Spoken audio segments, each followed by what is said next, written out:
ஆண்டவர் உங்க எல்லாரையும் ஆசீர்வதிப்பாராங்க. சிஸ்டர் வந்திருக்கிறாங்க, புதுசாக வந்திருக்காங்க, இப்போ தான் பார்க்குறேன்னு நினைக்கிறவங்கள அவங்களை கர்த்தர் ஆசீர்வதிப்பாரு. சந்தோஷம். சரி, நான் பேசும் பொழுது இந்த ஆவிக்குரிய மனிதனை பற்றி தான் நான் பேசிக்கிட்டு வரேன். ஒரு கிறிஸ்தவ வாழ்க்கையிலே ஆவிக்குரிய வாழ்க்கையை வாழ்வது, ஆவிக்குரிய மனிதனாக இருப்பது ரொம்ப ரொம்ப முக்கியமானது, ரொம்ப ரொம்ப அவசியமானது ஒன்று. ஆவிக்குரிய மனிதனுடைய வாழ்க்கையில இந்த ஆவிக்குரிய தன்மைகள் நம்ம மத்தியிலே காணப்பட வேண்டும். அதுக்கு வேத வசனம் தான் நமக்கு அடிப்படையாக இருப்பதை குறித்து வேதத்திலிருந்து பல காரியங்களை உங்க மத்தியிலே நான் சொல்லிக் கொண்டு வருகிறேன். இன்றைக்கு அதே அடிப்படையில போன வாரம் முந்திர வாரத்துல நான் கலாத்தியர் 6ஆம் அதிகாரத்துல 1ஆம் வசனத்தோட நான் பேசி நிப்பாட்டினேன். கலாத்தியர் 6:1 உன்னை பற்றி எண்ணிப்பார் அப்படி சோதனை, உன்னை பற்றி நீ எண்ணிப்பார், உன்னை குறித்து நீ சிந்திக்க வேண்டும். வாழ்க்கையில வருகிற சோதனைகளை நீ எண்ணி பார்க்க வேண்டும். எல்லாருக்கும் சோதனை வருகிறது. அந்த சோதனை எப்படி ஒரு மனிதன் மேற்கொள்ளுகிறான் என்பதை பற்றி பேசுகிறேன். உலகத்துல மனிதர்கள் பலவிதமான பிரச்சனைகள் போயிட்டு இருக்கிறாங்க. ஆனா அந்த பிரச்சனை மத்தியில அவங்க எப்படி அதுல இருந்து வெளியே வரணும்னு தெரியாது. அவங்களுக்கு ஏன் தெரியாதுன்னா, அவங்களுக்கு சரியான ஒரு ஆலோசனை கொடுப்பதற்கோ அல்லது அவங்களுக்கு சரியான தேவனுடைய வார்த்தையை அவங்க வாழ்க்கையில போவதற்கு வழி இல்லாமல் காணப்படுது. ஆனா கர்த்தருடைய பிள்ளைகளுக்கு சோதனை வரும்போது, சோதனை காலங்கள்ல தேவன் எப்படி நம்மளை தப்புவிக்கிறாரு, தேவன் நம்மளை எப்படி பலப்படுத்துறாரு, தேவன் நம்மளை எப்படி திடப்படுத்துகிறாரு. சில வேளைகள் சோர்ந்து போயிடும். எல்லா மனுஷனுக்கு வர்ற காரியம் தான் இயற்கையாகவே மனிதனுக்கு சில காரியம் வரும்போது மனிதன் ரொம்ப சோர்வடைஞ்சு போயிடுவாங்க, ரொம்ப கவலையா இருப்பாங்க. சில வேளை மன அழுத்தம், மனபாரம் இதெல்லாம் மனுஷ வாழ்க்கையில வந்துடும். ஆனா கர்த்தருடைய பிள்ளைகள் எப்போதுமே ஒரு பிரச்சனையோ ஒரு காரியம் வரும் பொழுது அவங்க தேவனை சார்ந்து ஜெபிக்க ஆரம்பிக்கும் பொழுது ஆண்டவர் அவங்களுக்கு வேண்டிய சில வழிகளை கர்த்தர் அற்புதமாக திறந்து கொடுத்து அதிலிருந்து நாம தப்பித்துக் கொள்ளக்கூடிய ஒரு போக்கு, ஒரு வழியும் அதை மேற்கொள்ளக்கூடிய காரியத்தையும் நமக்கு ஆண்டவர் செய்கிறார் என்பதை குறித்து நாம் எல்லாரும் நாம் அறிந்து கொள்ள வேண்டும் என்பதை விளங்கிக் கொள்கிறோம். இன்றைக்கு 2, 3, 4 காரியங்களை குறித்து அதிலிருந்து 2ஆம் வசனத்தை நான் உங்களுக்கு வாசிக்கிறேன். 2ஆம் வசனத்தை கலாத்தியர் எழுதின நிருபம் 6ஆம் அதிகாரத்துல 2ஆம் வசனத்தை வாசிக்கிற ரொம்ப ஒரு அருமையான காரியங்கள் இந்த பகுதியில் சொல்லப்படுவதை குறித்து நான் பார்க்கிறோம். கலாத்தியர்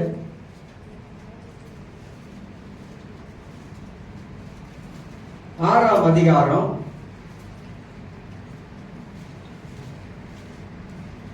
வாசிக்கிறேன். 6ஆம் அதிகாரம் 2ஆம் வசனம் எடுத்துட்டீங்களா? வாசிக்க பார்க்கலாம். ஒருவர் பாரத்தை ஒருவர் சுமந்து இப்படியே கிறிஸ்துவுடைய பிரமாணத்தை நிறைவேற்றுங்கள் அப்படின்னு வாசிக்கிறேன். 2ஆம் வசனத்தில் ஒருவர் பாரத்தை ஒருவர் சுமக்க வேண்டும் அப்படின்னு வாசிக்கிறோம். ஒருவர் பாரத்தை ஒருவர் சுமக்க வேண்டும். இப்படியே கிறிஸ்துவின் பிரமாணத்தை நிறைவேற்று. கிறிஸ்துவின் பிரமாணம் என்ன? எப்படி ஒருவர் பாரத்தை நாம் எப்படி ஒருவர் சுமக்கலாம்? ஒருவர் ரொம்ப பாரப்பட்டு கஷ்டப்பட்டு இருக்கிற சூழ்நிலையில ஒரு ஆவிக்குரிய மனிதனாக நாம் இருக்கும் பொழுது அவங்களுக்கு என்ன உதவி செய்யலாம்? அவங்களுடைய பாரத்தை இறக்கி வைப்பதற்கு நாம் என்ன வழிகாட்டலாம் அவங்களுக்கு? மத்திய 11ஆம் அதிகாரத்துல 28ஆம் வசனத்துல வருத்தப்பட்டு பாரம் சுமக்கிறவர்களே எல்லாரும் என்னிடத்துல வாருங்கள், நான் உங்களுக்கு இளைப்பாறுதல் தருகிறேன், என் நுகம் உங்களுக்கு இலகுவாய் இருக்கும்படி. நான் ஏற்கனவே சொன்னேன், நுகம்னா மாட்டு வண்டி. நான் நேற்று வீடூருக்கு போயிருந்தேன், வெளியில போயிருந்தேன், எங்க மாமாவுடைய நினைவாராதனை. நான் சின்ன பிள்ளை எஸ்டேட்ல இருக்கும் போது மாட்டு வண்டியை பார்த்தது. அதுதான் மணல்லாம் ஏற்றிட்டு போவோம் மாட்டு வண்டி. அன்னைக்கு திடீர்னு டவுனுக்கு அப்படியே வந்தேன், பார்க்கும்போது ஒரு மாட்டு வண்டி ஒருத்தன் ஓட்டிட்டு போனோம். பெரிய மாடு. நான் கை கட்டி ரொம்ப வருஷம் ஆச்சுல, அப்படியே அதை தண்ணி ஏற்றிட்டு போறான். அதுல அந்த மாட்டு வண்டியை நின்று அப்படியே கவனிச்சு நின்று பார்த்தேன். அப்போ பழைய ஞாபகம்லாம் வருது எனக்கு. அந்த அப்பா வாழ்ந்த சின்ன பிள்ளையில வாழ்ந்த ஞாபகம் அந்த மாட்டு வண்டியை பார்த்தோன்னு வருது. அதுக்கு மேல பாருங்க 2 இது போட்டிருப்பாங்க. அதுதான் நுகம் அப்படின்வாங்க. நுகம் அதுதான் அந்த கட்டை இழுத்துட்டு போதில்ல, அதுதான் அந்த நுகம். அந்த பாரத்தை அது கழுத்து மேல வைக்கும் பொழுது அது எவ்வளவு பாரத்தோடு அந்த நுகம் தாங்குது, அந்த கழுத்து தாங்குது, தாங்கிட்டு இழுத்துட்டு போகுது. இப்ப ஏன் சொல்றாரு, அந்த மாதிரி என்னுடைய நுகம் இலகுவா இருக்கும் அப்படின்றாரு. உங்களுக்கு பாரங்கள் வரும் பொழுது என் நுகத்தை நீங்க ஏற்றுக்கொள்ளுங்க, நீங்க கற்றுக்கொள்ளுங்க, அதன் மூலமாக கற்றுக்கொள்ளுங்க. உங்களுக்கு அதை இலகுவாக்குவேன், பாரத்தை நான் இலகுவாக்குவேன். ஏன்னா அந்த காலத்துல யூதர்கள் ரொம்ப கஷ்டப்பட்டவங்க. இன்னைக்கு பாருங்க, அந்த காலத்துல இருந்து யூதர்களுக்கு வருமான வரி என்று சொன்னாக்கா, நான் ஏற்கனவே சொல்லியிருக்கேன், அது ஏகப்பட்ட வரி.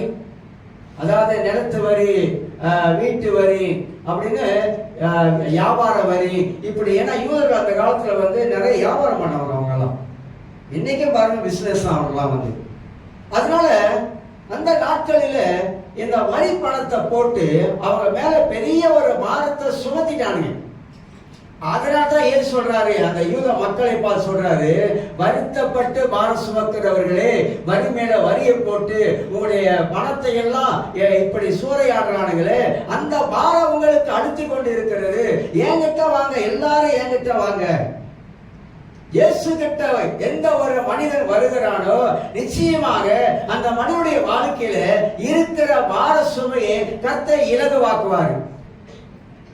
அப்ப ஒரு மனிதன் பாரத்தோடு இந்த உலகத்துல வாழ்ந்து கொண்டு இருக்கிறான், வேதனையோட மனுஷன் வாழ்ந்து கொண்டு இருக்கிறான்.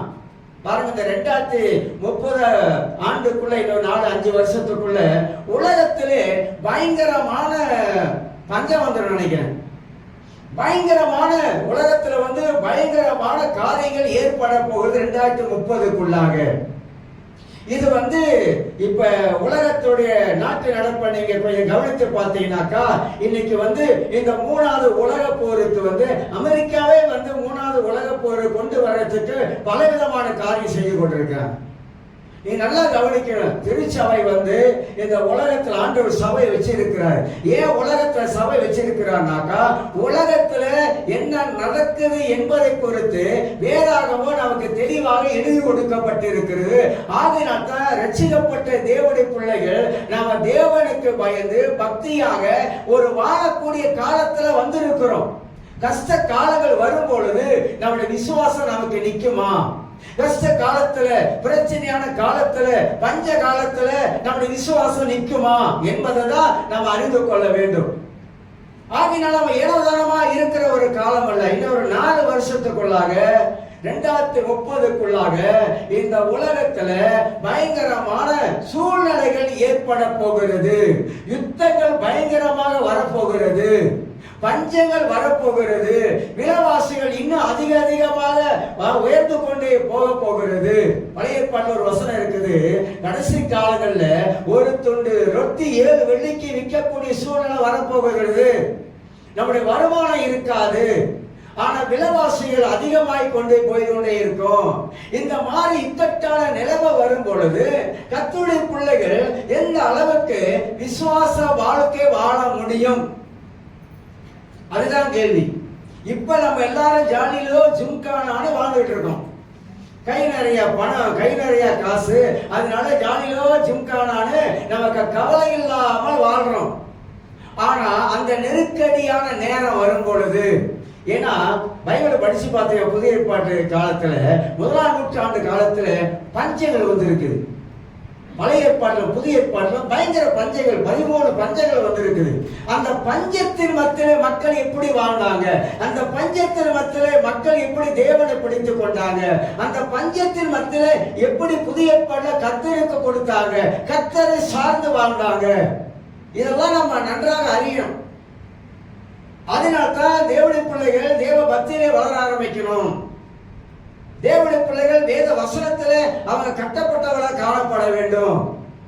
அத கலாத்தியருக்கு பவுல் எழுதுவார், ஒருவர் பாரத்தை ஒருவர் சுமங்க. ஏன் சுமங்க? ஒருவன் இப்படி அந்த 1ஆம் வசனத்துல வாசிக்கும் போது நமக்கு தெரியுது, அதான் கீழே ஒன்னவனா அணுகிட்டு வராது. அப்ப ஒருவர் பாரத்தை, கிறிஸ்தவர்கள் ஒருவர் பாரப்படும் போது, கஷ்டப்படும் போது, துன்பப்படும் போது அவங்களுக்கு என்ன செய்யலாம் என்ற ஒரு எண்ணம் நமக்கு வரணும்.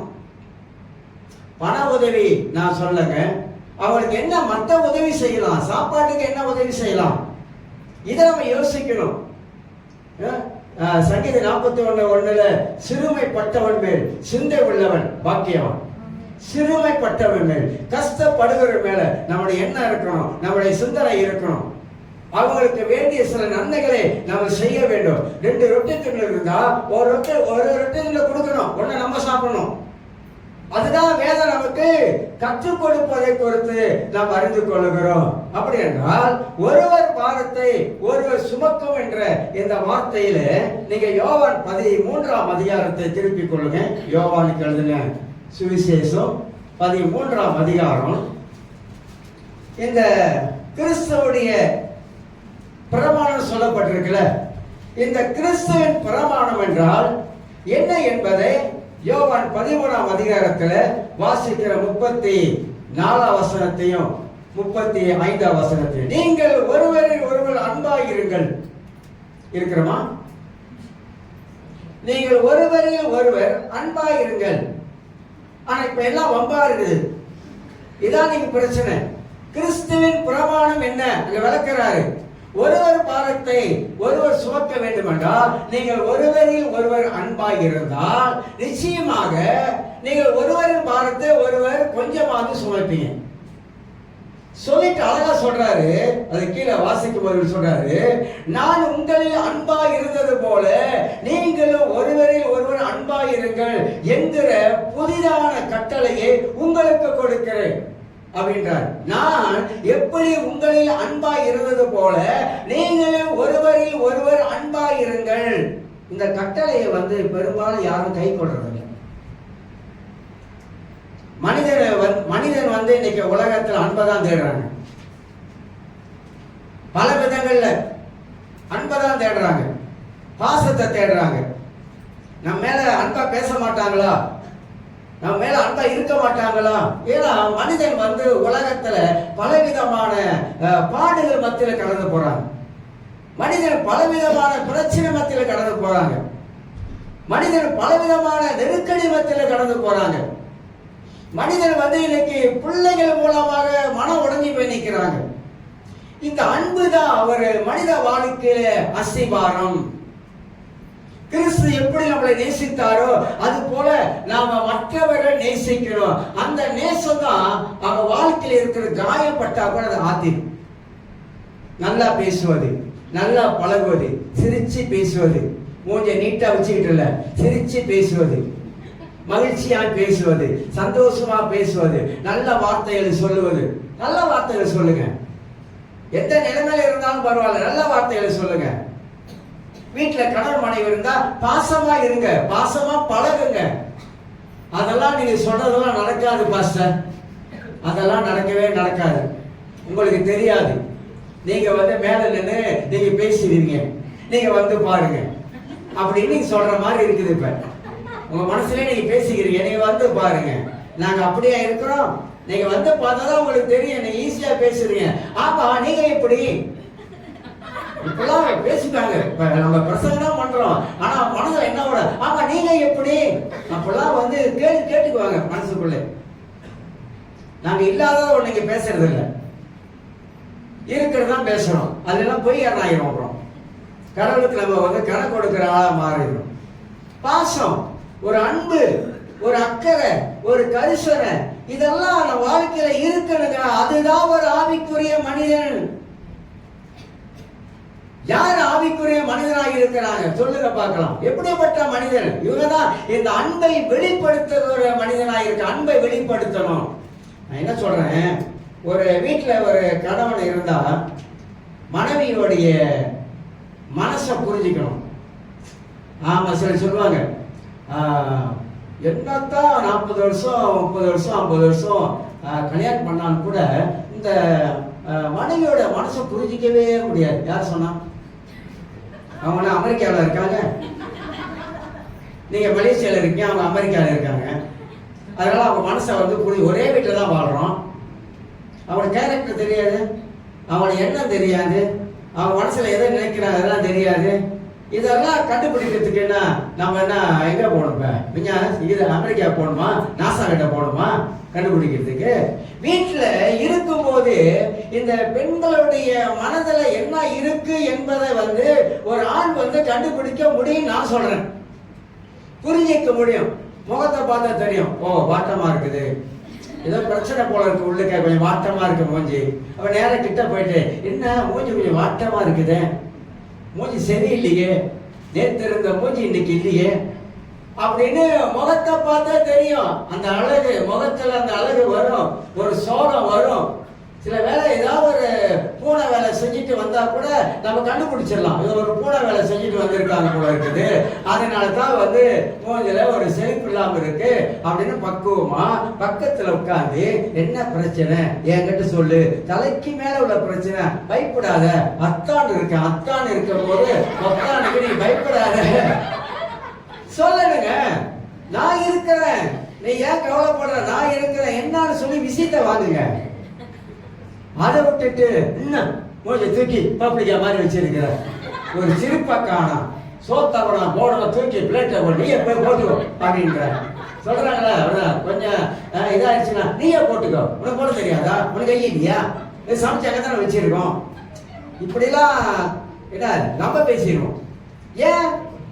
ஒரு அந்த அன்பு பாருங்க, அந்த அன்பு அவங்க மேலே அவங்களுக்குள்ள இருக்கிற காரியத்தை அறிய விடாதபடிக்கு நம்ம மாசத்தை நம்ம பயன்படுத்துவதனாலதான் அநேக பெண்கள் பாதிக்கப்படுறாங்க, மனதளவில் பாதிக்கப்படுறாங்க.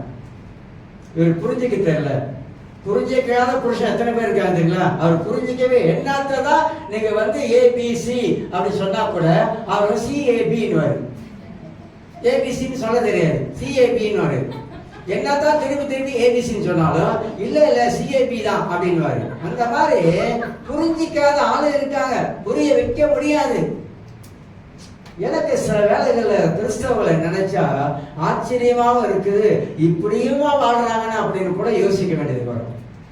ஏன்னா பைபிள் அவ்வளவு சத்தியம் நிறைந்த வார்த்தைகள், வேதம் அவ்வளவு சத்தியத்தை நமக்கு அள்ளி வச்சிருக்காரு ஆண்டவர். நம்ம வாழக்கூடிய வாழ்க்கைக்கு வேண்டிய அற்புதமான வார்த்தைகள்லாம் இந்த பைபிள்ல தான் அடங்கி இருக்குது. உலகத்துல வேற எந்த புஸ்தகத்துல கிடையாது, வேதத்துல தான் அவ்வளவு அருமையான வார்த்தைகளை ஆண்டவர் எழுதி வைத்திருக்கிறாரு. ஏன் நம்ம இதை நம்ம வாழ்க்கையில செய்ய முடியும்னா, நம்ம வசனத்தை நம்முடைய வாழ்க்கையில அபியாசப்படுத்துவதற்கு இல்ல, அபியாசப்படுத்தணும், நம்முடைய வாழ்க்கையில அதை கொண்டு வரணும். இல்ல என்னால முடியாது அப்படி சொல்லக்கூடாது. மனசு சொல்லும் முடியாது முடியாதுன்னு சொல்லும், ஆனா நமக்குள்ள இருக்கிற ஆவியானவர் முடியும் முடியும்னுவாரு.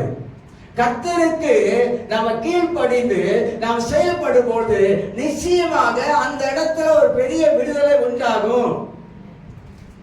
காயப்பட்டவங்களை காயத்தை ஆற்ற முடியும். என்கரேஜ் பண்ணுங்க, நல்ல வார்த்தைகளை சொல்லுங்க. யாராக இருந்தாலும், யாருக்கிட்ட போனாலும், எப்படிப்பட்ட மனிதனாக இருந்தாலும், அவன் திருடனாக இருந்தாலும், அவன் கொலைகாரனாக இருந்தாலும், யாராக இருந்தாலும் சரிதான், அவன் விட்ட தேவனுடைய வார்த்தை நல்ல வார்த்தை நீங்க சொல்ல ஆரம்பித்தீங்கன்னா அந்த நல்ல வார்த்தை அவனை நல்லவனா மாத்தும். மனுஷனா மனுஷியா சொல்ற, ரெண்டு பேரும் சேர்த்து சொல்றாங்க. ஏன்னா நம்ம சொல்ற வார்த்தையில தான் இருக்குது, நம்ம என்ன மாதிரியான வார்த்தை பயன்படுத்துகிறோம் அதுலதான் இருக்குது. சங்கீதக்காரன் சொல்றான், விஷம் நிறைந்த வார்த்தைகள், விஷம் நிறைந்த வார்த்தைகளை வாயில பேச ஆரம்பித்தா அவங்களுக்குள்ள போறதெல்லாம் விஷமாகவே போயிடும் உள்ளுக்க. யாராதான் இருந்தாங்க, நம்ம வாழறது கொஞ்ச காலம் தாங்க வாழ போறோம். சந்தோஷமா வாழுங்க, நல்லா இருங்க, நல்லா சாப்பிடுங்க, மகிழ்ச்சியா இருங்க, வாழ கத்துக்கொள்ளுங்க. வாழ கத்துக்கொள்ளணும்.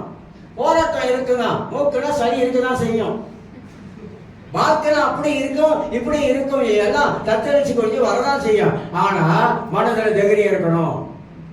பைபிள் அதையும் வேத புஸ்தகம் அழகா சொல்லு. நெஞ்சிலே சங்கீதக்காரன் வாசிக்கும் சங்கீத புஸ்தகத்துல நம்முடைய மனது, நம்முடைய இருதயம் திடமானதா இருக்கணுமா, திடம் தைரியமா. கோலம் இல்லை, நம்ம கோலம் கிடையாது. இயேசு கோலம் இல்ல, இயேசு சாத்தானை தோற்கடித்தாரு. ஆனா பிசாசு நம்மளை எப்படியாவது கீழே தள்ளதான் அவன் பலவிதமான காரியத்தை நம்ம எண்ணத்துல போட்டு எண்ணத்துல ரீல் ஓட்டுறான். அந்த ரீல் ஓட்ட ஓட்ட ஓட்டதான் நம்ம அப்படி ஆயிருமா, இப்படி ஆயிருமா, அவ்வளவுதானா, முடிஞ்சதா, எந்திரிக்க முடியாதா, இப்படி என்ற எண்ணம் வந்துச்சுனாக்கா அது நம்மளை கீழ் பண்ணிரும். அதுக்கு மட்டும் இடம் கொடுக்க கூடாதுங்க. ஏன்னா இயேசு இந்த உலகத்துல ஜெயித்தாரு. இந்த உலகத்துல இருக்கிறவனை காட்டிலும் நமக்குள்ள இருக்கிற ஆண்டவர் மகா பெரியவர்.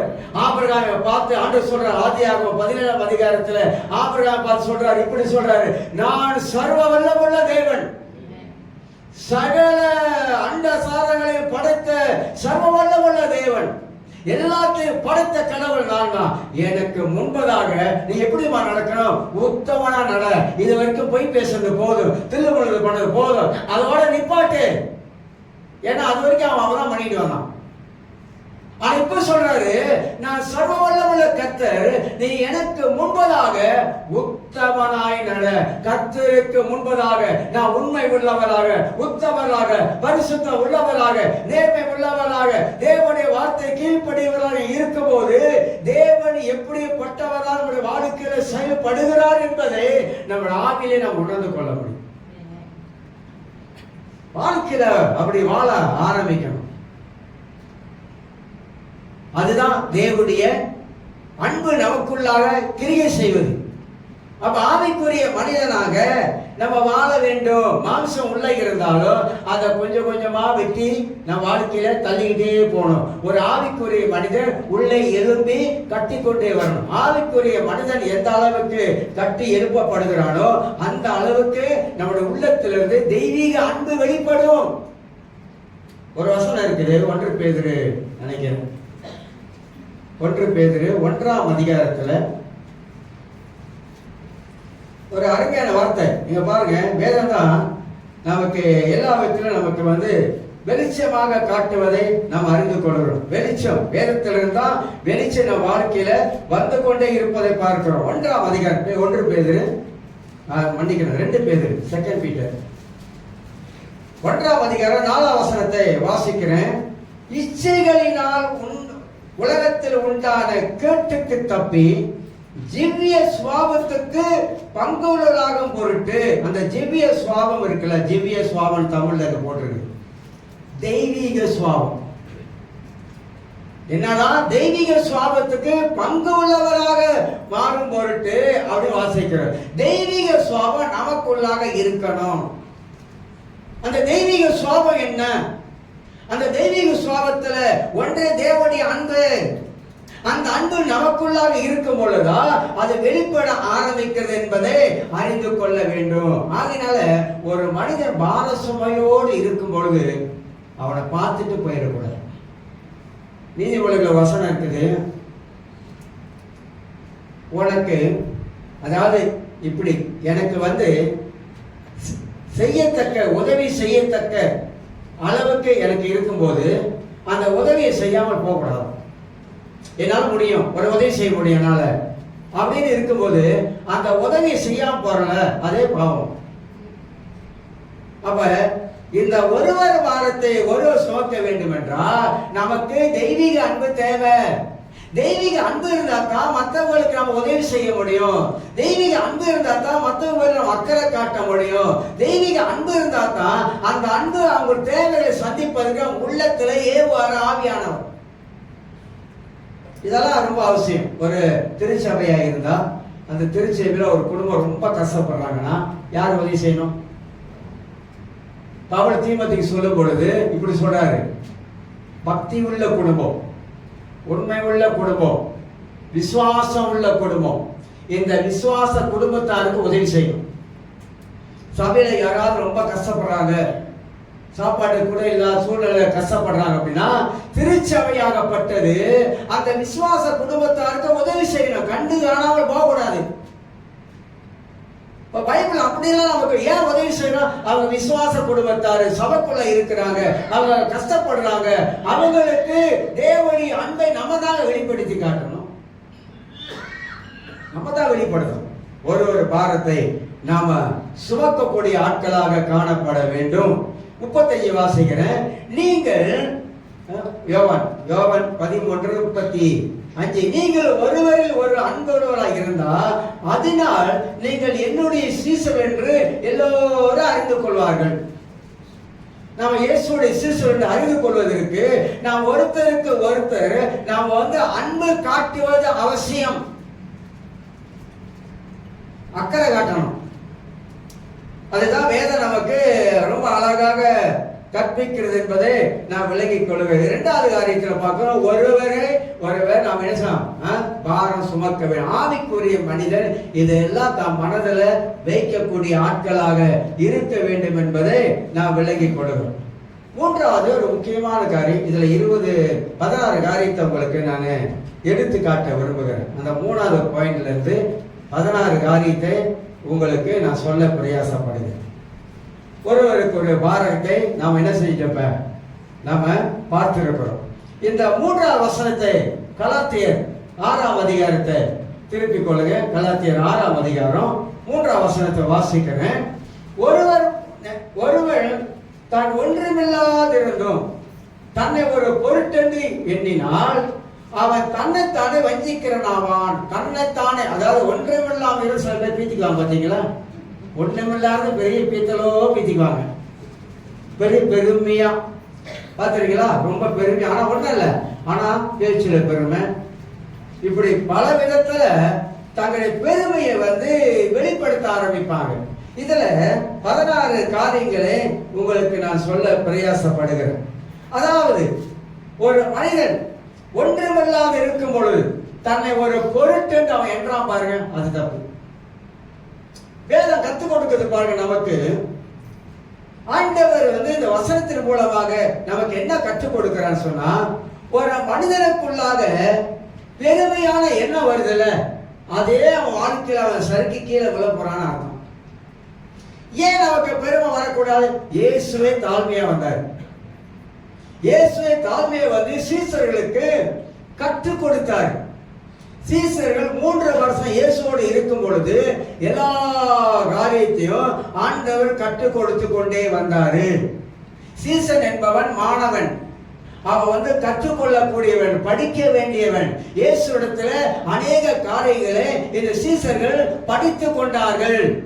அந்த படிப்படையில தான் இந்த தாழ்மையை இயேசு கற்றுக் கொடுக்கிறாரு. கற்றுக் கொடுப்பதை இந்த சீசர்கள் கவனித்து கேட்டுக்கொண்டாங்க. அது போலதான் நம்முடைய வாழ்க்கையில வேதம் நமக்கு என்ன கற்றுக் கொடுக்கிறது? தானியேல் புஸ்தகம் திருப்பிக் கொள்ளுங்க. பழைய ஏற்பாட்டுல தானியேல் புஸ்தகத்துல 4ஆம் அதிகாரத்துல வாசிக்கிறவங்களுக்கு, தானியேல் படிச்சிருக்க மாட்டீங்க, திருப்பிருக்க மாட்டீங்க, அந்த புக்கு எங்க இருக்குன்னு இப்ப பாப்பீங்க. அது தானியேல் பைபிள்ல இருக்குதா இல்லையான்னு சொல்லிட்டு அதை நான் பக்கம் சொல்லணுமா? அப்ப உங்களுக்கு 1035 இப்ப எடுங்க, கரெக்டா எடுப்பீங்க. 1035. ஏன்னா அந்த தானியேல் புக்கு இது வரைக்கும் நீங்க படிச்சிருக்க மாட்டீங்க, தொட்டு இருக்க மாட்டீங்க. அதனால பழைய ஏற்பாட்டுல எத்தனையோ புக்கை நம்ம தொடாமே இருக்கிறோம்.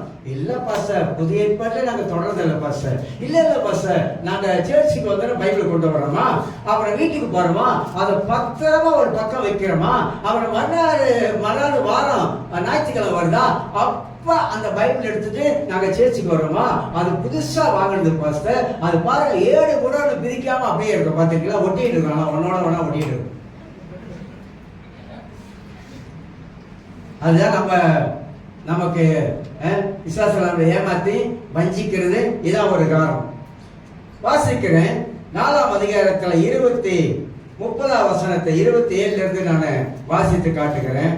ஆகையால் ராஜாவே, நான் சொல்லும் ஆலோசனையை நீ அங்கீகரித்துக் கொண்டு நீதியை செய்து உமது பாவங்களையும் சிறுமையானவர்களுக்கு இறங்கி உமது அக்கிரமங்களையும் அகற்றிவிடும், அப்பொழுது உம்முடைய வாழ்வை நீடித்திருக்கலாம் என்றான். யார் சொல்றா? தானியேல் சொல்றான். யாருக்கு சொல்றான் அப்படின்னு கேட்டீங்கன்னா, நேபுகாத்நேச்சர் ராஜாவுக்கு தானியேல் இதை சொல்ல ஆரம்பிக்கிறான். சொல்லிட்டு 28ல இதெல்லாம் ராஜாவாக நேபுகாத்நேச்சர் மேல் வந்தது. 29 12 மாதம் சென்ற பின்பு ராஜா பாபிலோன் ராஜ்யத்தின் அரண்மனையிலே உலாவிக் கொண்டு இருக்கும் பொழுது 30 தான் பாயிண்ட்டுக்கு வரும். 30ஆம் வாசி பார்த்தீங்கன்னா, இது என் வல்லமையின் பராக்கிரமத்தினாலே என் மகிமையின் பிரசாபத்துக்கென்று ராஜ்யத்துக்கு அரண்மனையாக நான் கட்டின மகா பாபிலோன் அல்லவா என்றான். அங்கதான் வந்துச்சு வேண.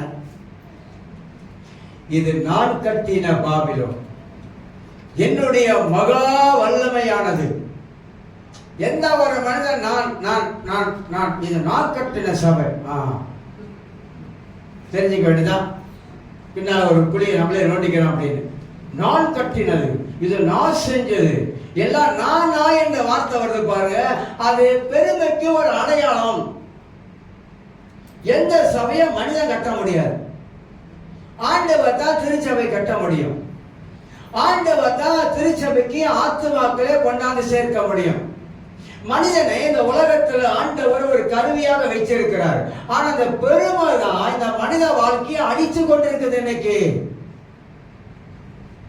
ஆதி உலகத்துல நீங்க பாத்தீங்கன்னாக்கா, ஆண்டவர் பரலோகத்திலே தேவ தூதர்களை வச்சிருந்தார். எல்லாருக்கும் சம்பவம் தெரியும், சத்தியம் தெரியும். ஆனா அங்க என்ன ஒரு சம்பவம் நடக்குது அப்படின்னா, பெருமை என்பது இந்த தேவ தூதன் உள்ளத்துல நினைச்சான் பாருங்க. உள்ளத்துல நினைச்சது ஆண்டவர் அவனை தள்ளிட்டார் கீழே. நான் தேவனுக்கு சமமா ஈக்குவல் ஆகிருவேன், அந்த மாதிரி ஒரு எண்ணம் வந்துச்சு. அதனால்தான் எண்ணம் கவனமா இருக்கும். எண்ணத்திலே பெருமை வந்துடும். இந்த நேபுகாத்நேச்சருக்கு மனதுல நினைக்கிறோம், ஓ என்னோட வல்லமை என்ன, என்னோட பராக்கிரமம் என்ன, நான் கட்டில பாபிலோன் அப்படின்னு வாயில சொல்லல. அவன் நினைச்சான், அவன் மனதுக்குள்ளாக அது ஓடினது. அப்பதான் தானியேல் சொல்றான், நேபுகாத்நேச்சரே, நீ அரண்மனையில் இருக்கும் போது நீ பேசுன, அதாவது உன் மனதுல நீ நினைச்ச பாரு, பெருமையான எண்ணங்கள் உனக்கு வந்தது பாரு, இதோட முடிஞ்சு, இதோட நீ தள்ளப்படுவ. இன்னைக்கு ரொம்ப பேருடைய வாழ்க்கை இதுதாங்க. இன்னைக்கு ரொம்ப பேருடைய வாழ்க்கை இன்னைக்கு இந்த பெருமையான எண்ணம் தான் மனித வாழ்க்கையில சீரழிக்குது. சில ஊழியத்துல கூட நீங்க பாருங்க, சில ஊழியத்துல பாத்தீங்கன்னா, ஆரம்பத்துல ஊழியம் செய்யும் போது பாத்தீங்கன்னா ரொம்ப தாழ்மையா இருப்பாங்க, ரொம்ப பணிவா இருப்பாங்க. ஆனா அந்த ஊழியம் கொஞ்சம் வளர கொஞ்சம் அப்படி வளர்ந்து வர இவருடைய நடம் மாறும், அவருடைய பேச்சு மாறும். மதம் நல்லா கலகலன்னு பேசினவர் இப்போ கொலை ஆயிடுவாரு.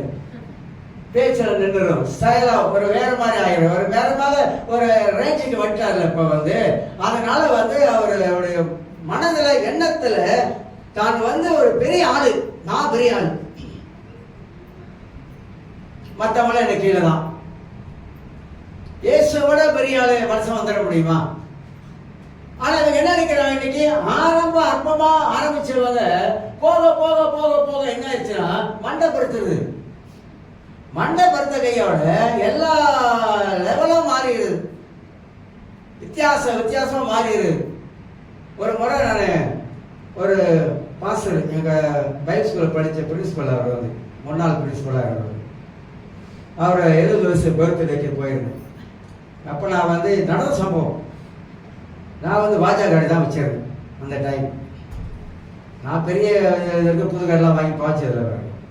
வாஜா காடி எடுத்துகிட்டு போயிட்டு நான் இப்படி போய் நிப்பாட்டினேன். பக்கத்தில் ஒரு வண்டா HRV காடி இருந்துச்சு. சிஆர்வியா அந்த காடி இருந்துச்சு.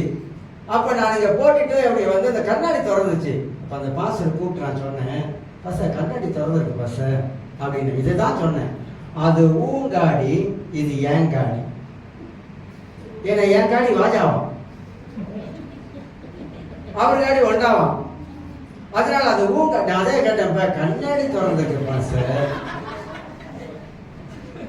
நான் எனக்கு மனசுல என்ன வந்துச்சுன்னா, போய் நான் காடியை மாத்தி காட்டுறேன் அப்படின்னு ஒரு எண்ணம் வந்துருச்சு. உண்மையா சொல்றேன், நடந்தது சொல்றேன். போய் நான் காடியை மாத்துறேன். அது வாஜா பூங்காடி. அப்ப வாஜா அவளை கேவலம். ஒண்டா இப்ப என்ன ஆச்சு தெரியுங்களா? எல்லாரும் இப்ப என்ன நினைக்கிறாங்கன்னா, நான் பெரிய காடி பாவச்சா என்னை பார்த்தா ஓ பரவாயில்லையே அப்படி நினைப்பாங்க அப்படின்னு எல்லாம் இப்ப வித்தியாசமான ரேஞ்சில போயிட்டு இருக்காங்க. நானும் வீட்டுக்கு வந்து சொன்னேன், காடியை மாத்திருக்கா. அப்புறம் உள்ளத்துல ஒரு குரல் வருது, அவன் சொன்னான்னு சொல்லிட்டு காடியை மாத்த பாரு. இல்ல நமக்கு நமக்கு நம்மளும் நமக்கு ஒரு இது இருக்கலாம் இல்லையா? சொல்லுங்க பார்க்கலாம். அந்த மாதிரி சொன்னால நம்முடைய மனசுல வேற மாதிரியான வேலை செய்யுது. அப்ப என்ன நினைச்சு சொல்றாங்க, என்ன ஒரு எண்ணத்துல சொல்றாங்க? அது பெருமை தானே. அது வந்து மனித வாழ்க்கையில இந்த பெருமை வரலாமா? இதெல்லாம் வந்து கிறிஸ்தவ வாழ்க்கையில கர்த்தர் வந்து எல்லாத்தையும் அறிகிறவரா இருக்கிறாங்க. ஆனா பெருமைக்கு மட்டும் மனுஷன் இடம் கொடுக்கவே கூடாது. நம்மள ஆண்டவரே சொன்னாரு, நீ வந்து முதல்ல குடுகுடுன்னு ஓடி போய் உட்காராத, பின்னால உட்காரு அப்படின்னாரு. சொல்லி கொடுத்தாரு. ஆண்டவர் என்ன சொல்லி கொடுக்கல? பின்னால உட்காரு. உன்னோட கனவு உள்ளவ அவன் வந்தானாக்கா நீ முன்னுக்கு உட்காந்தீங்கன்னா, உன்ன உள்ள கனவுள்ள வந்துட்டானா உன்னை பின்னால போய் உட்கார சொல்லிடுவாங்க. அதனால நீ பின்னால உட்காரு சொல்லுவாங்க. நான் வந்து பெரிய ஆள் தெரியுமா, என்ன முன்னுக்கு தான் நான் வந்து உட்காரேன். ஒரு சமயம் ஒரு பாஸ்டர், அவர் உங்களுக்கு தெரியும், இறந்துட்டாரு இந்தியாவில், டேனியல், பிஏ டேனியல், மதுரையில் உள்ளவர். அவர் என்கிட்ட சொல்றாரு, ஐயா என்னையா அவங்க மலேசியால இருந்து ஒரு பாஸ்டர் வந்தார், பேர்ல சொல்ல மாட்டேன், வந்தாரியா, வந்துட்டு நான் கூப்பிட்டு அவரை, பாஸ்டர் வந்திருக்காங்க, ஒரு டீமோட வந்திருக்காங்க அப்படின்னு. ஓ, என்னை வந்து அப்போஸ்தலன் கூப்பிடல, நான் வந்து அப்போஸ்தலன், என்ன அப்போஸ்தலன் சொல்லலை, இதை சொல்லலை, அதை சொல்லலை, இப்படி சொல்லலை, நீங்க எப்படி என்ன வெறும் பாஸ்டரை கூப்பிடுறீங்க அப்படின்னு என்ன பிடிச்சிட்டாரியா. என் பாஸ்டர் கூப்பிட்டா என்ன, பிரதரை கூப்பிட்டா என்ன, எல்லாரும் கூப்பிட்டா இப்ப என்ன, இப்ப என்ன அதுல குறைஞ்சிருச்சுன்னு கேட்கிறேன். அப்ப அவருடைய மனசுல என்ன இருக்குன்னா, இந்த பேரு பட்டம் இந்த பதவியெல்லாம் சொல்லி கூப்பிட்டாக்கா அவங்களுக்கு ஒரு பெரிய புதிய ஏற்பாட்டுல 12 அப்போஸ்தலருக்கு என்ன பட்டம் இருந்துச்சு, பூமியில வாரத்துக்கு கொடுக்குறாங்க, அதை வச்சுட்டு கம்பெனி இருக்கிறேன். அதோட அதை சொல்லலைன்றதுக்காக இப்ப என்ன எத்தனை பேர் இல்லை பிரதரை கூப்பிடுவாங்க, சந்தோஷமா இருக்கேன் கேட்கறதுக்கு. பிரதர்னா நல்ல வார்த்தை தானே, கெட்ட வார்த்தை? அது நல்ல வார்த்தை தானே. இல்ல பிரபர், டாக்டர் அப்படின்னு எல்லாம் சொல்லி கூப்பிட்டாதான் இதா. நான் பெரும்பாலும் எங்கேயும் சொல்லல, லெட்டர்ல எவனோ டாக்டர்னு போடாதீங்க, என்ன போடாதீங்க, லெட்டர்லயே இதுலயே டாக்டர்னு போடாதீங்க, தேவையில்லை. யாருக்கு எடுத்து யாருக்கு ஊசியை போட போறோம், யாருக்கு எடுத்து யாருக்கு ஊசி போடுறது இல்லை, சீக்கிரம் வந்தா யாருக்கு ஊசி போடுறதுலாம் கிடையாது. அதை ஏதோ கொடுத்துட்டாங்க, கொடுத்துட்டா வச்சிருக்கோம் கம்பெனி, அவ்வளவுதான். வேற என்னத்துக்கு ஏதாவது பயன்படுத்த முடியுமா? நான் சொல்றத போய் நல்லா கவனித்து பார்த்தீங்கன்னா, நம்ம எல்லாம் வந்து இயேசுவோட பெரிய ஆள் இல்ல, இயேசுவோட பெரிய ஆள் இல்ல. சீசர்கள் 12 சீசரோட பெரிய ஆள் கிடையாது. அவங்க செஞ்ச ஊழியம் மாதிரி நம்மளால செய்ய முடியாது.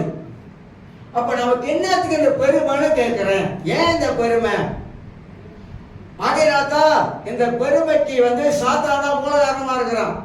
சாதாரண மனுஷனா வாழுவங்க, மக்களில் ஒருவனா வாழணுங்க. இல்ல நான் வந்து பெரிய ஆளு, நான் வந்து இதெல்லாம் சொல்ல மாட்டேன், அதான் செய்ய மாட்டேன், அப்படி தொட மாட்டேன், இது தொட மாட்டேன். நீங்க கூட சொல்லுவாங்க, பஸ் நீங்க வெக்க மாத்திரம் எடுக்கக்கூடாது, பஸ் நீங்க எடுத்தா நீங்க செய்யணும் வேலை நான் செய்வேன். எவ்வளவு தரமட்டமா இறங்க முடியும். இன்னைக்கு வந்தா காலையில வந்து யோசிக்கிறீங்க, பாஸ்டர் போச்சு காலைல வந்து எல்லாத்தையும் மேலே எல்லாத்தையும் கூட்டினேன், அப்படியே கூட்டிட்டு அப்படியே அவங்க கூட்டிட்டு போனேன்.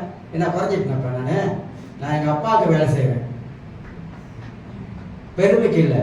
ஓ நான் வந்து சீனியர் பாஸ்டர், அப்டேஜ் எல்லாம் இருக்குது, எப்படி நான் வந்து கூட்டலாம் அப்படின்னு மனதில் நினைச்சேனாக்கா அது பெருமை. இது தேவனுடைய ஆலயம், நான் வந்து ஆண்டவருக்கு நான் வேலைக்காரன், எல்லா வேலையும் செய்வேன், எந்த வேலை நீங்க சொன்னாலும் எல்லா வேலையும் செய்வேன். சேர்ச்சுக்கு வந்து கிறிஸ்துமஸ் சாட் அடிக்க போறோம், கூப்பிட வந்தா வாங்க, வரலாம் போங்க, நான் அடிச்சுட்டு போயிடுவேன். எனக்கு வந்து கை வந்த கலை வேலை செய்யறது, ஆண்டவருக்கு வேலை செய்யறது வந்து அது மகிழ்ச்சியானது, சந்தோஷமானது. அதனால நான் வந்து இதெல்லாம் செய்யக்கூடாது, தொடக்கூடாது அப்படின்ற எண்ணம் நமக்கு இருக்கக்கூடாது. புரியுது நான் என்ன சொல்ல வரேன்னு உங்களுக்கு? நம்ம வந்து இயேசுவோட கூட ஒப்பிட்டு கொஞ்சம் பாருங்க. அவர் பூமியில வாழ்ந்த காலங்கள் அவரோட கொஞ்சம் ஒப்பிட்டு பாருங்க. அவர் எப்படி வாழ்ந்தவர், அப்படி வாழ்ந்தார், எப்படி கீழே இறங்கி வந்தார். வசனம் சொல்லுகிறது, அவர் பரலோகத்திலே அவர் தேவாதி தேவனா இருந்தவர் எல்லாத்தையும் விட்டு மனிதனுக்காக, மனிதனை ரட்சிப்பதற்காக, மனிதனை காப்பாற்றுவதற்காக என்பதற்காக, மனிதனுடைய சாபங்களை போக்க, மனிதனுடைய பாவங்களை போக்குவதற்கு அந்த கல்வாரி சிலுவை போய் ரத்தம் சிந்த வேண்டும் என்பதற்காக தேவன் வகுத்த திட்டத்தை புத்தக சுருளை என்னை குறித்து எழுதியிருக்கிறது. யார் அவள் காரியமா போவான் சொன்ன பொழுது நான் போறேன்னு சொன்னார் இயேசு. கடவுளே இந்த உலகத்துல தாழ்மையா இறங்கி வந்து அவர் ஊழியம் செய்ய நமக்கு என்னத்துக்கு இந்த பெருமையை எருமையும் சொல்லுங்க. பெருமையோடு சேர்த்து எருமை வர்றதுனால தான் எல்லாமே என்ன ஆயிடுது, படிச்சு போக முடியல. நான் இப்படி படிச்சு போகிறது, சிலர் பாருங்க படிச்சு போக மாட்டாங்க, கீழ் படிச்சு போக மாட்டாங்க, இணைக்கு போக மாட்டாங்க. பல காரியம் இருக்குது. நீங்களே யோசித்து பாருங்க, சிந்தித்து பாருங்க. 16 காரியங்களிலே இந்த நேபுகாத்நேச்சர் தன் மனதில் உண்டான அந்த பெருமையான எண்ணம் அவனை கீழே விழ வச்சிருச்சு. பைபிள் ரொம்ப அழகா கீழெல்லாம் வாசித்து பார்த்தீங்கன்னா, தானியேல் தீர்க்கதரிசி இந்த நேபுகாத்நேச்சருடைய காரியங்களை சொல்லும் பொழுது கூட அவனுடைய பெருமை வந்து அவனை கீழே தாழ்மையா கொண்டு வரல. அதனால்தான் பெருமை மனுஷ வாழ்க்கையில் இருக்கவே கூடாது, இருக்கவே கூடாது. இரண்டாவதாக, மணியாச்சு, ஆமா சொல்லி கொடுத்துறேன். நீங்க ரொம்ப நேரம் கேட்க மாட்டீங்க எனக்கு தெரியும். இரண்டாவதாக, நான் எந்த விதத்திலையும் சரியா இருக்கிற மற்றவர்களை போல நாம் என்ன சொல்லுவோம், அவளை விட நான் மேல், அவங்க என்னை விட அவங்க கீழே அப்படின்னு சில வேலை நினைக்கிறோமா இல்லையா? அது பெருமை தான். என்ன மாதிரி முடியுமா? முடியாதான், முடியாதான், நிச்சயமா முடியாது. உங்களை மாதிரி முடியவே முடியாது. நான் யார் தெரியுமா? ஐயோ தெரியாது, தெரியாது, தெரியாது. என் குளம் என்னன்னு தெரியுமா? என் குட்டை என்னன்னு தெரியுமா? என் மட்டை என்னன்னு தெரியுமா? குளம் குட்டை அப்படின்னு வாங்கல. என் ஜாதி தெரியுமா? என் ஜாதி நாங்க உயர்ந்த ஜாதி. கிறிஸ்தவத்தில் இருக்குங்க, நான் சொல்றேன், இல்லை நினைக்காதீங்க, இருக்குங்க. நான் உயர்ந்த ஜாதி. எந்த உயர்ந்த ஜாதி சொல்லுங்க பார்க்கலாம். வானத்துல இருந்து நேரம் உயர்ந்த ஜாதியை கீழே இறங்கிட்டியோ? பைபிள். ஏன்னா இவங்க வந்து வேத வசனம் என்ன கற்று கொடுக்கிறது என்பதை அறியாததுனால தங்களுடைய மாம்சத்துல நான் உயர்ந்த ஜாதி, அவங்க கீழ் ஜாதி, அவங்க அந்த ஜாதிக்கு எந்த ஜாதிக்கு ஒத்து வர்றது, அவங்க வீட்டுல போய் நான் கையெல்லாம் நினைக்க கூடாது. காலை நினை கையா போய் நினைச்சிட்டு காலையாவது நினைச்சிட்டு வாங்க. நம்முடைய மனப்பான்மை பாருங்க, ஜாதியில கொண்டு வந்து நம்முடைய பெருமையை காட்டுது. இந்தியாவில் இதில் ஒன்றும் இங்கே பலிசான இருக்குங்க, உங்களுக்கு தெரியாது, இருக்குது. இந்தியாவில் இதோட பயங்கரம். மேல் ஜாதிக்காரன் கீழ் ஜாதி பொண்ணை கல்யாணம் பண்ணக்கூடாது, வெட்டிடுவான். வெட்டி அங்கே கூர் போட்டுருவோம். அந்த மாதிரிலாம் இருக்குது. கிறிஸ்தவ உலகத்துல இருக்குது. கிறிஸ்தவ உலகத்தான் பேசுறேன். நிறைய கிறிஸ்தவ உலகத்துல இந்த மாதிரி ஜாதி பெருமை இருக்குது. இந்த ஜாதி பெருமைனால எல்லாமே சீரழிந்து போகுது. இன்னைக்கும் இந்த மனுஷாவுக்குள்ள நிறைய காரியங்கள் இருக்குது. கொண்டு பார்க்கும்போது ஜாதியை கேட்பாங்க, என்ன ஜாதி? நம்ம கிட்ட கேட்கறா, அக்கம் பக்கம் என்ன ஜாதி அப்படி ஜாதியை கேட்டுருவாங்க. அவங்க சொல்லணும், கேட்கணும். அவங்க வந்து ஆண் ஜாதி அப்படியே. ஆண்டவர் 2 ஜாதியை உண்டாக்கினாரு, ஆண் ஜாதி பெண் ஜாதி. செய்யல் கூட சொன்னா, ஜாதி 2 வேறு இல்லை சாற்றுங்கால் அப்படின்னு சொல்லி குரல் கூட படிச்சாங்க. ஜாதி 2 ஜாதி தான். அப்ப ஜாதி பெருமையை வெட்டணும். என்னது கத்தி எடுத்தா அதை சொல்லுங்க. ஜாதி பெருமையை நம்ம கிட்ட வெட்டி தூக்கி எறியணுன்றேன், தூக்கி எரிஞ்சிடணும். சொல்லி முடிச்சிடறேன். ரத்தன போல எல்லாருக்கும் தெரியும். அவர் சபையில வந்து 17,500 பேர் இருக்காங்க. நான் ஒரே முறை போகும்போது அப்ப 4,500 பேர் இருந்தாங்க. நான் சபையில போய் ஒரு முறை பிரசங்கிக்கும் போது. இப்ப 17,500 பேர் இருக்காங்க. அவர் யூடியூப்ல ஒரு செய்தி கொடுக்குறாரு. அவர் என்ன கொடுக்குறாருன்னா, அவர் வந்து இப்ப நம்ம சில வார்த்தைகள் தமிழ்ல வந்து நம்ம சில வார்த்தைகளை சொல்லுவோம் பாருங்க. அது வந்து ஒரு தமாசுக்கா ஒரு இதுக்கெல்லாம் நம்ம சொல்லுவாங்க வார்த்தையை வந்து. அவர் சொல்றாரு, ஒரு சம்பவத்தை சொல்றாரு, நானா இருந்தானா துப்பாக்கி எடுத்து அவனையும் சுட்டுட்டு அதே துப்பாக்கில நானும் சுட்டுமா அப்படின்னாரு. இதை இஷ்யூ ஆகிட்டானுங்க. விளையாட்டுக்கு சொல்றாரு, அவரு ஒரு வார்த்தைக்கு சொல்றாரு, அந்த பிரசங்கத்துக்கு ஏற்ற மாதிரி ஒரு வார்த்தையை சொல்றாரு, அவ்வளவுதாங்க. அந்த வார்த்தையை பிடிச்சுக்கிட்டானு.